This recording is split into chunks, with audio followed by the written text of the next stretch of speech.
Wildfires in the Northwest Territories are forcing thousands to flee their homes. Many fled Hay River overnight, acting on an order from officials telling them to leave for the second time this summer. The Premier has obtained outside help, with the military arriving in the fire zone tomorrow. Natalia Goodwin is covering all the latest developments, and she joins us from Ottawa. Natalia, what more can you tell us about what's been happening there overnight? Yes, Renee. Well, the latest from the Northwest Territories Fire Service tells us that 8 areas are now under an evacuation order. And just a reminder, an order is when you are in imminent danger and you should leave immediately. So we have a map here just to make it more clear as to where these areas are. They're in the southern part of the territory. So Fort Smith and surrounding areas, Jean Marie River, N.W.T First Nation, Enterprise, and Hay River. Most people there are being told to head to Alberta. There are also 3 areas around Yellowknife, North Prosperous Lake, North Prelude Lake, and all of River Lake also under those evacuation orders. And as you mentioned, the situation in Hay River became very serious last night, giving an order for people in that area to head to the airport to be flown out down to Fort McMurray in the south in Alberta. Now, that's because a new fire came to south of the community and forced officials to close the town's only highway there. Earlier yesterday evening, 215 people from Hay River were also flown to Grand Prairie in Alberta.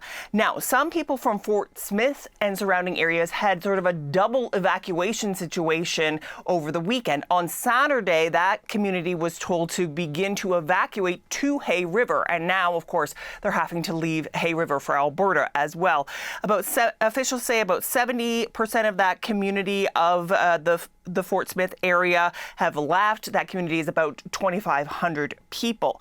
So a message from the community last night said that anyone who was remaining in their home should get to the community's recreation center, where they will begin to airlift people out as well. We heard from the chief of Smith Landing First Nation in that area. Here he is, Thyden Paulette. Smith Landing has secured a evacuation and accommodation camp in high level for all Smith Landing area. We just want to concentrate on getting everybody out to safety, and again, stay safe. Hope the best for everybody in our community. So those flights began around 1 a.m. this morning, so really just trying to keep on top of those people having to travel south, Renee. And Natalia, to make matters worse, the cell and internet service has been knocked out by the fires. What do you know about that? Yes, that's right. So much of the territory knocked out in the southern part of the territory. What Northwest Tel has told us is that some areas have been restored, others have limited areas, but many of those areas that are being evacuated, there is no cell service, internet, or long distance services in Hay River, Fort Smith, Enterprise, Fort Providence, and Jean Marie River. So, people are going on to a Facebook page for Hay River. This morning I saw people there checking in, as well as people looking for their loved ones and giving descriptions of their loved ones. So the community says the telephone company says they're coordinating with the emergency management office to access infrastructure that has been damaged by the fire. But of course, access is limited right now. So they're trying to get in as quickly as possible, Renee, in order to get that fixed up.